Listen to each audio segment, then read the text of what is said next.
गधा जो सबसे ज्यादा समझदार था। गांव नूरपुर की सुबह बड़ी रौनक वाली होती थी। कहीं मुर्गे बांग दे रहे होते, कहीं औरतें चक्की चला रही होती और चौपाल पर बैठे बूढ़े अपने पुराने किस्से सुना रहे होते। उसी गांव में एक धोबी रहता था जिसका नाम था करीम मियाँ। उसके पास एक दुबला पतला सा गड्ढा था जिसका नाम था बदरू। गांव के बच्चे अक्सर उसे चिढ़ाते, अरे वो बेवकूफ गधे, और बड़े लोग भी हंसकर कहते, इससे ज्यादा समझ तो हमारे बैलों में है। करीम मियाँ भी कभी कभी गुस्से में उसे डांट देते, अरे बदरू जरा तेज चल। लेकिन बदरू चुपचाप अपनी बड़ी मासूम आंखों से सबको देखता और अपना काम करता रहता। एक साल गांव में भयंकर सूखा पड़ा। कुएं सूख गए, खेत बंजर हो गए। पानी के लिए लोगों को जंगल के पास पुराने तालाब तक जाना पड़ता था। रास्ता ऊबड़ खाबड़ और खतरनाक था। एक दिन करीम मियाँ ने सोचा, आज बदरू पर ज्यादा मटके लाद देता हूं ताकि एक ही चक्कर में सारा पानी आ जाए। उन्होंने जरूरत से ज्यादा बोझ रख दिया। लोग फिर हंसने लगे, देखो गधा है, गिर पड़ेगा। बदरू धीरे धीरे चल पड़ा। रास्ते में एक संकरी पगडंडी थी जिसके एक तरफ गहरी खाई थी। अचानक बदरू रुक गया। करीम मियाँ गुस्से में बोले, चल क्यों रुक गया? लेकिन बदरू आगे नहीं बढ़ा, वह जिद पर अड़ गया। करीम मियाँ डंडा उठाने ही वाले थे कि तभी सामने की मिट्टी अचानक खिसक गई। पूरी पगडंडी का हिस्सा खाई में गिर गया।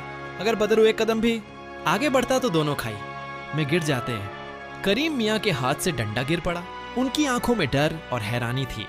उन्होंने धीरे से कहा, आज इसने हमारी जान बचा ली। गांव वाले भी सन्न रह गए। पहली बार सबको लगा कि जिसे वे बेवकूफ समझते थे वही सबसे ज्यादा समझदार निकला। लेकिन असली परीक्षा अभी बाकी थी।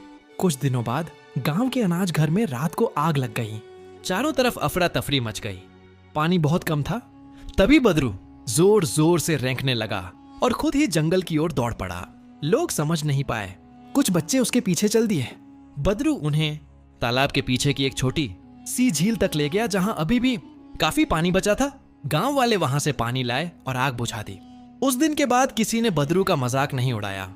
चौपाल पर रहमान चाचा बोले, अल्लाह ने हर मखलूक को किसी न किसी हिकमत के साथ बनाया है। जो हमें कम दिखाई दे वही कभी कभी सबसे ज्यादा समझदार होता है। करीम मियाँ बदरू के गले लग गए। उन्होंने कहा, मुझे माफ कर देना मेरे दोस्त, मैंने तुझे कभी समझा ही नहीं। बदरू ने प्यार से गर्दन झुका दी और उस दिन के बाद नूरपुर में जब भी कोई किसी को गधा कहकर चिढ़ाता तो लोग मुस्कुरा कर कहते, हमारे गांव का गधा तो सबसे ज्यादा समझदार था।